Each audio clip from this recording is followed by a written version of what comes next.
Hey guys, Farmer Jesse here. You know, when Hannah and I first started Rough Draft Farmstead, we sort of had this vision of it being an entirely no-till farm. Where we went wrong was in how we defined no-till. And to us, no-till was you spread hay or mulch over your garden and then you plant into that, right? There's way more to no-till than that. I didn't know that for several years. So overwhelmed by the work, we kind of backed off of no-till. But we're getting back to it, we're transitioning back into it because we've realized there's just a lot more nuance to what constitutes no-till than just spreading a bunch of hay over it and planting in the spring. So, today I've got, 6 things that I think define no-till that I've learned from just listening to podcasts and reading books and watching all these other farmers do this sort of no-till thing. These are the 6 principles I think are extremely important, and they're the ones that are going to be guiding us going forward as we transition back into an entirely no-till market garden. So let's do it.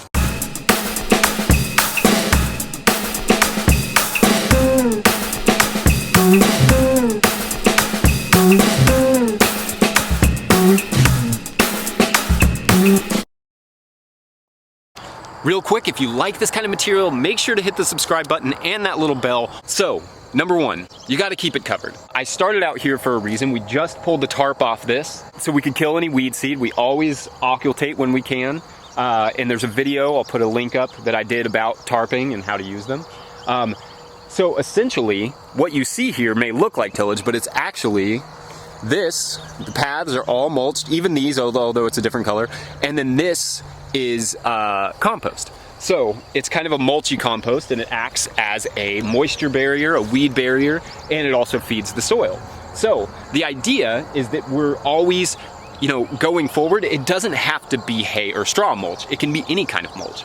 In this case, you want it to be something that's not going to steal nitrogen, so we don't have wood chips directly on top of the soil where we're going to be planting. But we do have them on the side in the paths to keep the weeds down and also to contribute some fungal growth. I've actually inoculated those, as I've mentioned in this other video, with wine cap stropharia. And the goal, or the sort of effect of having the soil covered all the time, is that you're reducing the amount of exposure. So you're not, wind exposure, sun exposure, all the evaporative exposures, and also the kind of exposures that can burn off your carbon. You're reducing that amount of exposure, so you're keeping in moisture, you're keeping, your microbial life intact, and you're giving like a little bit of habitat to that sort of thing, to the worms and to the fungi and all those things. So keeping it covered is good. It has many benefits. Principle number 2. Disturb the soil as little as possible. So whenever we plant those beds over here, that what I was just showing you, all we're gonna do is we're just gonna take the transplant that we have in our prop house, and we're just gonna shove it in the soil. We're gonna disturb it as little as possible. And when I say disturb it as little as possible, I mean, kind of in all things you're doing. It's not just planting, but it's also soil prep. You're really just trying to reduce the amount of time, the amount of flipping over the soil, any sort of soil agitation, because all of that messes with the microbial life, the fungal connections, all of the things that you want to encourage in a no-till farm that help benefit your plants. Principle number 3, did I do a 2 or a 3? Plant intensively all year round. Make sure to get your kitty cats in there. And also, you want a dense garden of plants. We have herbs interplanted with other herbs. We have a really dense bed of lettuce there. We have corn, sweet corn, dense beds of lettuce. When it's not planted, we have it covered. We try and do multiple crops in the bed in the year, and we're also gonna try and get nearly every one of our beds photosynthesizing year round. So that's the goal. Even the blank spaces you see, that's all carrots. It's just they're just now coming up. In this situation, you have like corn underplanted. You can't really see it that well. Lettuce right here on the southern side of the corn, so it's getting a little bit of shade and cool air. I'll talk about sort of my annual hedgerow theory soon. But yeah, everything, the chard here that's coming back was interplanted with lettuce. A bunch of interplanting here with celery and green onions. Some interplanting here. This was the old celery bed with that's everbed. That's celery bed with interplanted with now bolting lettuce that we got a couple cuts off of.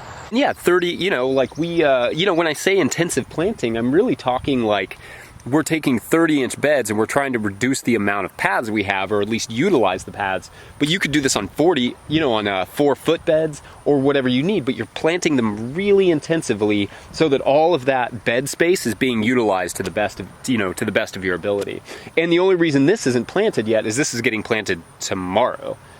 We had the tarps over it to keep it covered, pulled those back, and then we'll plant it. My goal for next year is to never have it out of production, like to never have any of these beds. You know, maybe not next year, but in the next few years, my goal is to never have any of these beds be out of production. I want the beds be in production year round.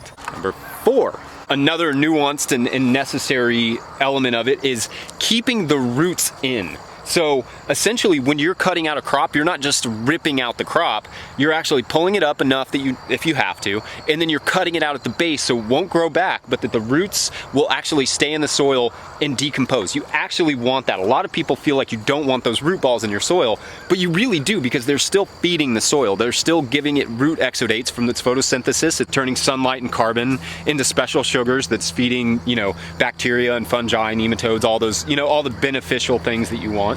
And in so doing, that kind of gives it you know, you increase your organic matter, and you want a high organic matter. That's going to help create habitat for your organisms, and also just give, you know, a lot of aeration to your soil. And it's going to do a lot of the sort of tillage for you in a biological sense. Number 5 is planting intensively. Like I said, you know, interplanting that chard, interplanting, all of these things are interplanted in really dense plantings. We're going to even increase our sort of interplanting as we go forward, to always plan out our garden in a way that has you know, multiple crops either growing in the bed at the same time or sort of overlapping. So like in Everbed situation, we had celery sort of providing a little bit of shade for the Salanova that we planted, the lettuce, and then we cut that celery out and let the Salanova come up, and then we got a good cutting off that. So that's a really core principle, because you want as much photosynthesis going on as possible all the time. And you want to keep the soil covered, not just on the surface, but also sort of a canopy as much as you can, because that'll help with fungal growth. It'll help with keeping the soil cool in the summertime. It'll help with holding in moisture. It's really good to have as much plant matter in there as possible at all times. And like I said, that includes the wintertime. You want to have you know, crops growing all year round, so it's constantly feeding the soil and constantly building up that organic matter and constantly, you know, promoting a sort of biological tillage. Another thing about you know, going no-till is that you want to be doing less every year. So all of these principles are leading towards doing less unnecessary work, what lean farmers would call muda.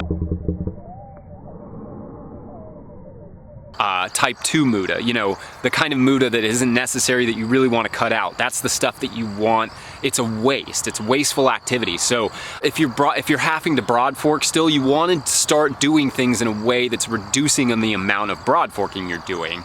Or if you're doing a lot of hand weeding, you want to constantly be doing a lot of things that reduce the amount of hand weeding. So that's our goal, is to every year we're sort of reducing that element of unnecessary burden, unnecessary wasteful activity. And number 6 is don't be dogmatic. As long as we're following those top 5 principles, we're going to get to that no-till point when we're not doing as much of the, you know, hand weeding and those sorts of things, and we're doing more planting and harvesting, which is the stuff we really want to be doing, right? Growing food. But you can't be dogmatic about it. You can't.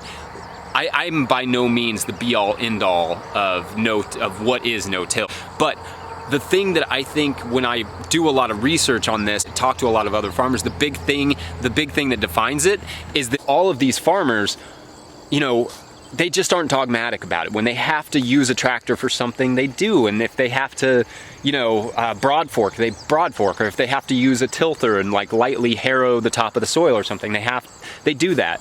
But I think as long as you're working toward always be trying to do less of those things, do less soil disturbance, do less hand weeding, as long as you're working towards that, whatever you're doing this year is making that easier, then I think, and you're not dogmatic about it, you're not like restricting and judging and those sorts of things, I think that you'll get to no-till, and at least that's what we're doing. That's what we're shooting for. So anyway, that's, you know, maybe you guys can use that. We're definitely using it. Otherwise, if you guys like this video, please like this video, share it with your friends, make sure to subscribe. A little bobble is gonna come up with Hannah and my head on it. press on it a couple times till you hit the subscribe button. And when you get to the subscribe button, make sure to also hit that little bell. That'll make sure that you get our updates. Otherwise, we'll see you guys later. Thanks for watching. Bye.